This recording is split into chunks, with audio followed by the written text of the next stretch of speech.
Hallelujah! Hallelujah! Hallelujah! Hallelujah! Kuby'imbaraga z'Imana. Amina. Reka twakire Ruzingo. Abanze yakira abashyitsi aha ngaha. Murakoze murakarama abakozi b'Imana. Hallelujah.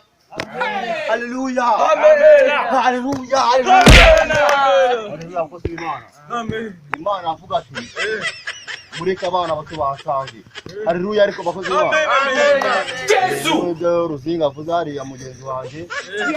Yanga twakira turi abantu benshi cyane. Natwe twagiye kutanya kwibwirana. Twakira abashyitsi kugira ngo ducunguze uby'umwete. Hallelujah. Amen. Ni nk'ukanga ndabona abajyakoni bose n'abashyitsi abenshi barimo mbazi. Reka mbere kuri Gatabazi Meshake atwibwira. Gatabazi wahaguruka ukabwira abantu aha ngaha ko icyo waje gukora n'ikikugenza. Yesu.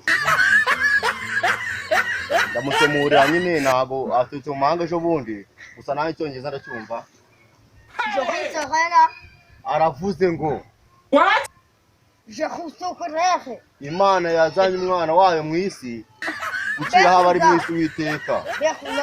Behura ngo ntago yigeze ana mwana wayo.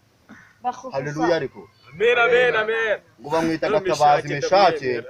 One day, umunsi umwe I got to Mana. yagiye ku Mana. Inyenyeri iramutwika. Inyenyeri iramutwika nshuti zanje. Reka ngabeje gatoya ngo ibindi ngo tubibuze kubivugana mu magambo arambuye. Go to the bread. What? Haleluya abakozi b'Imana. Anga turi kumwe. Haleluya. Anga turi kumwe n'abakira amaturo kimwe cya 10. Twese ubu tumeze neza na reka dutangire ijambo ry'Imana ukarimbuka kavuga ngo ibirinde muri. Murakazi? Yego pastor ngenda. Abakazi ni cyangwa se reka biduga hariya biduga abantu tera karimbo numva ko nayo ntakuzana na mutakazi biduga abantu tera karimbo biduga abuka ku mwanya wawe bese maguruke twadutera akantu k'Imana bagiye. Haleluya. Imana Mastercraft on the beat.